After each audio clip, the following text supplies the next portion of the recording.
Well, I'm joined now by the Prime Minister of Qatar, who is also the Foreign Minister. So thank you for joining us. This has been a difficult 36 hours for you and for the people of Qatar. So I very much appreciate your time. The Israeli attack on Qatar yesterday, local time, 3:40 in the afternoon, has been roundly condemned, variously described as treacherous, shameful, an action that risks further inflaming this region. You described Israel's action as state terrorism.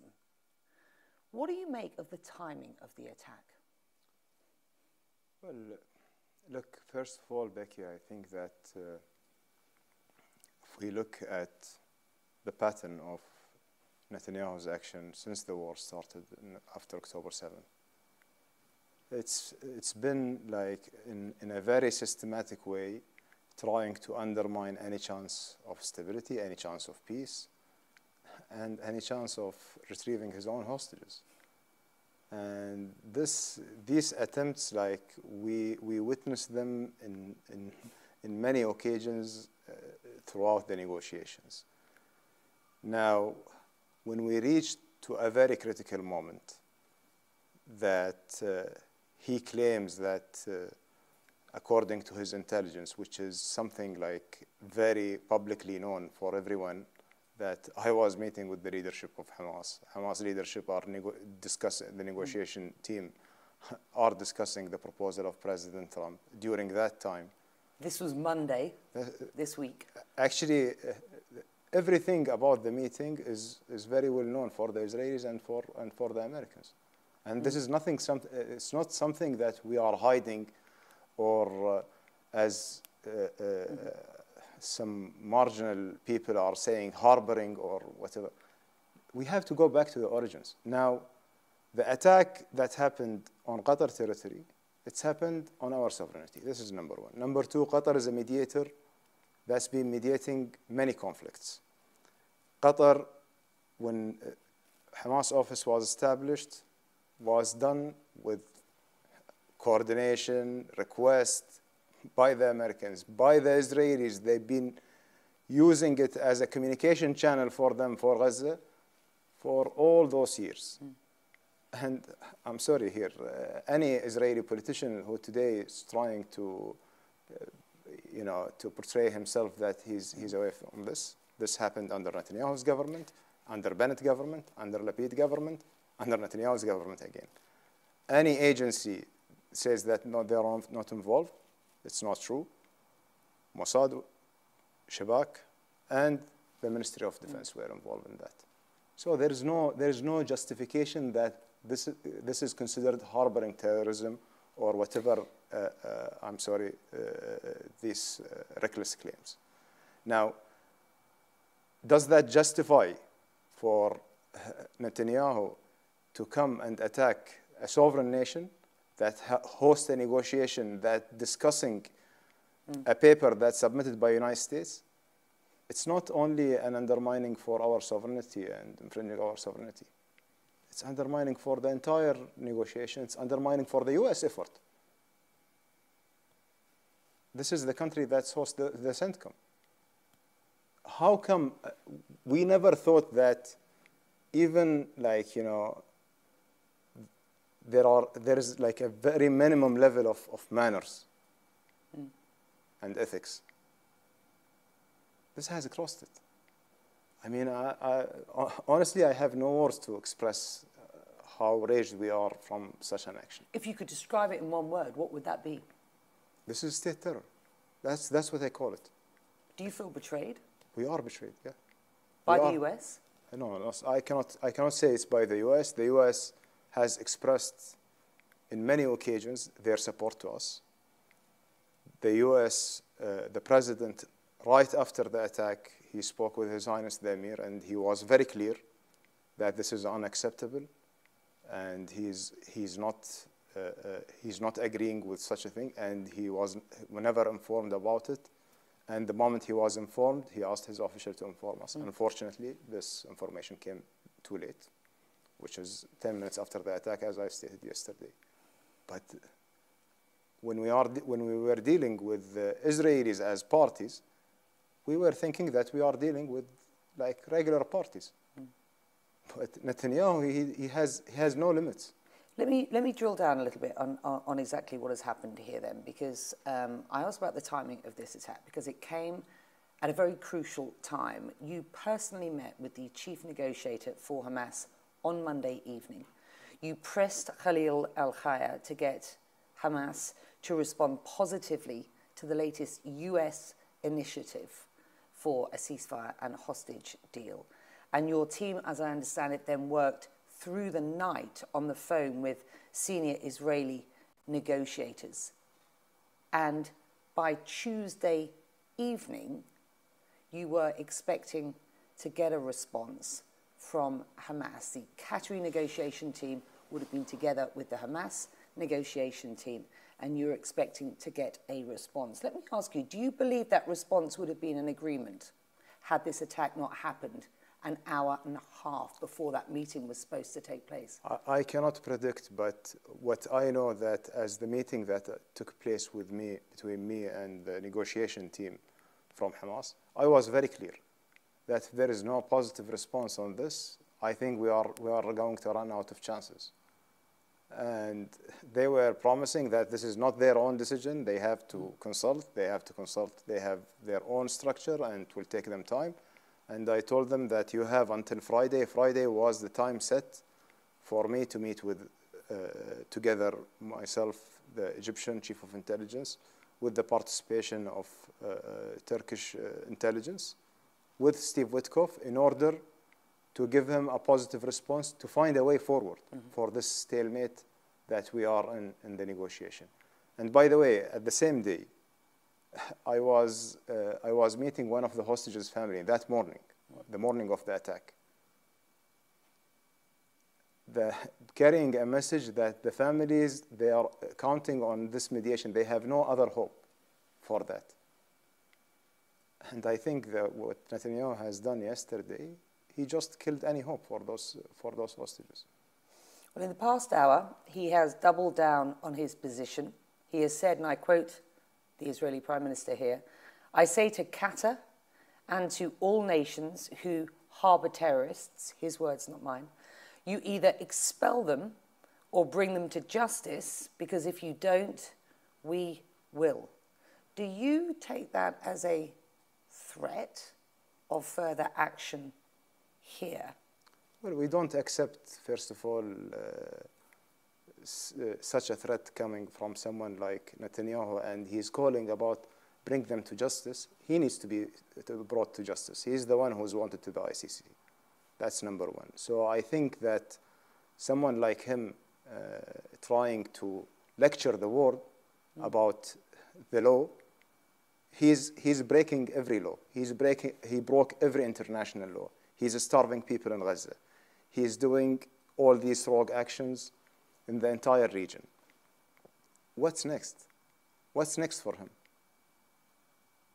You've described him as a narcissist.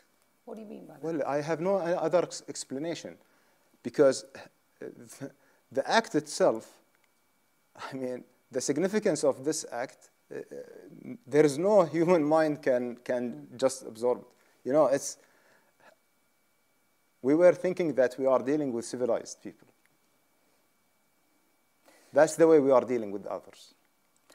And the action that he took, it's very, like, I cannot describe it, but it's a barbaric action. Prime Minister, did you ever believe that hosting Hamas here, at the request of the United States over the years, and mediating talks here, at the request of the United States and others, was running a risk that Hamas would be targeted here, which would be an attack on Qatar soil? Never, because have you ever heard about a neutral country that mediates conflicts being attacked because they are hosting the talks from one of the parties of the conflict? It's never happened. Do you expect such a thing happening from, if I just, a very simple example, Taliban office was here in Doha and the US were negotiating with them. Do we expect the US to attack Taliban office and this is justified? because of something happened in Afghanistan. This is never like, this is setting a precedent. Today, we are not seeing that what happened to Qatar is just happening to just, it's not about our sovereignty. It's about the international law. Like, it's been put in question. Now we are at a detrimental moment. The international community, do they want a rule-based order? Or they want just a chaotic world? What we are seeing in our region right now, that's what this Prime Minister is leading us to a chaotic world. And there is nothing stopping him. We know that 5 members, at least, of the Hamas delegation were killed in that residence, and a Qatari security official who was detailed to that residence was also killed. And as I understand it, there are others who are injured quite seriously, including other Qataris. The chief Hamas negotiator, Khalil al-Khaya, though, who was the target, or at least one of the targets of this attack, a man, again, that you met last Monday, is, as we understand it, still alive. Is that the case? And if so, what is his condition, sir? Well, first of all, the first identified body who was killed in that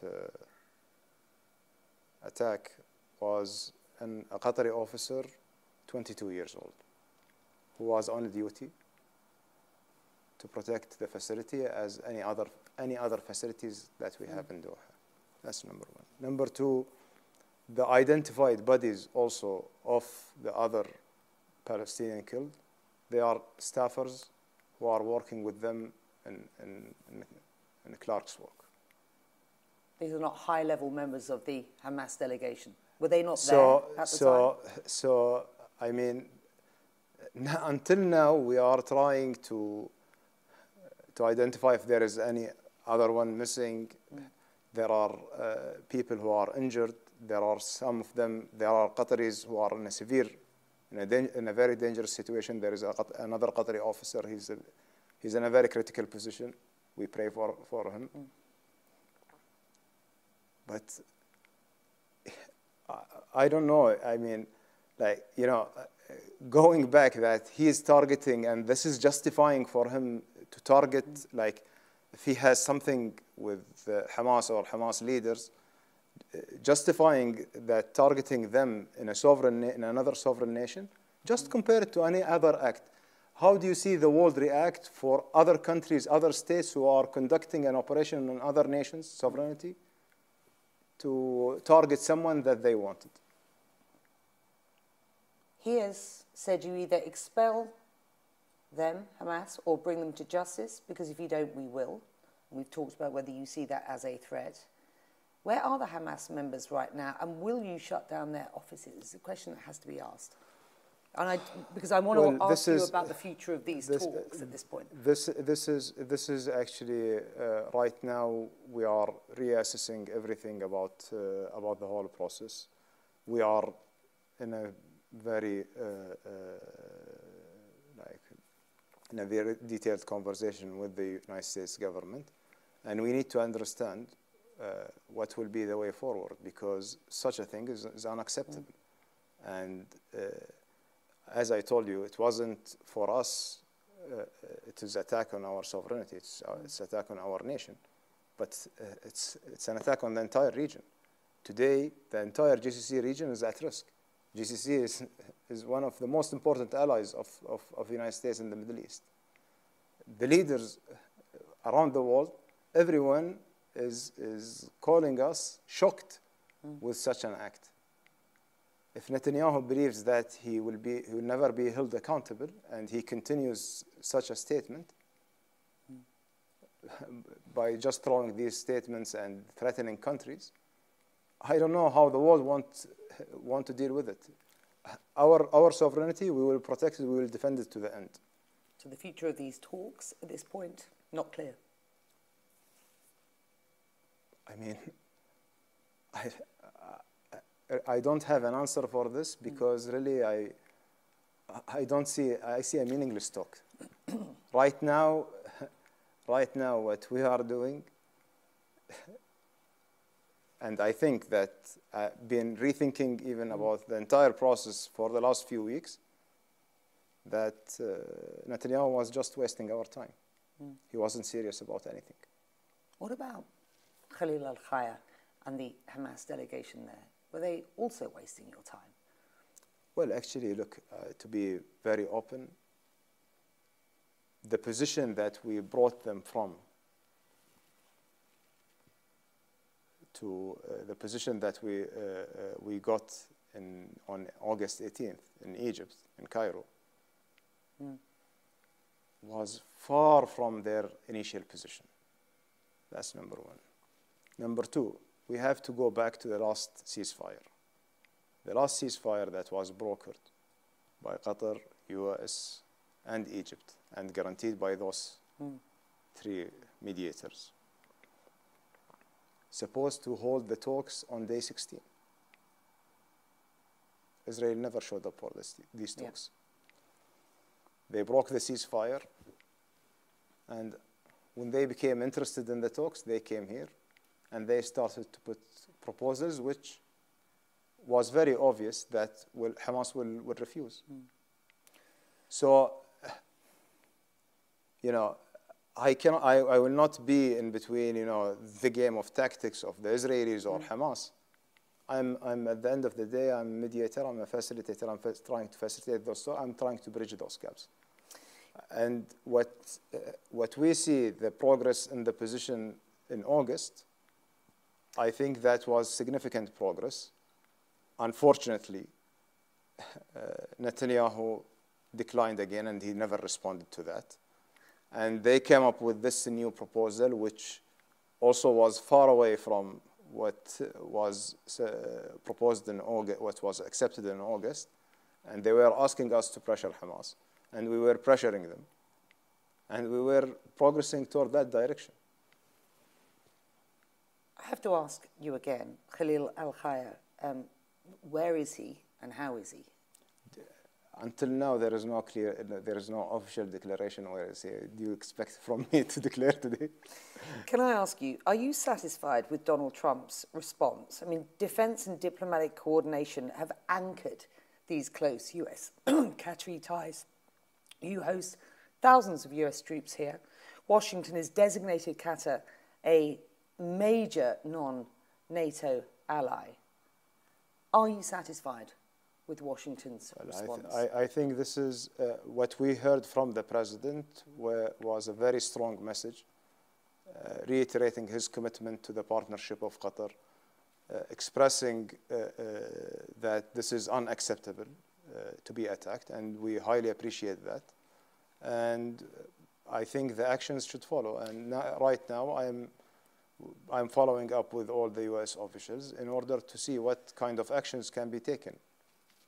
As we speak, do you believe the US is any longer a reliable security guarantor for Qatar and indeed for the wider region? And you retain your right to respond, and I wonder what that response might look like and what it might look like from the wider region. For example, do you think the time has come for your Gulf neighbours to suspend the Abraham Accords? I mean, what is this response going to look like? Well, there are. I think we have to distinguish between two things. There is a response that will be from Qatar, and Qatar, the first resort for a civilized nation, as any other civilized nation, is international law. And that's what we are going to resort to. And there is a response that will happen from the region. And this response is currently under consultation and discussion between the other partners in the region. We are working on Arab Islamic Summit that take place in Doha in the next few days. And we will decide there what kind of actions will be taken. Is it, though, time to suspend these Abraham Accords and not to look at an ambition, which is normalization with Israel going forward? Should there even be a two-state solution? I will not comment on behalf of other countries. The president of UAE, Sheikh Mohammed, Zionist Sheikh Mohammed, was here this morning, and he expressed his unlimited support for Qatar, and he put everything in our disposal. And we are not going to ask anyone to take a decision on behalf of them. They are a sovereign nation, and they decide what to do and what not.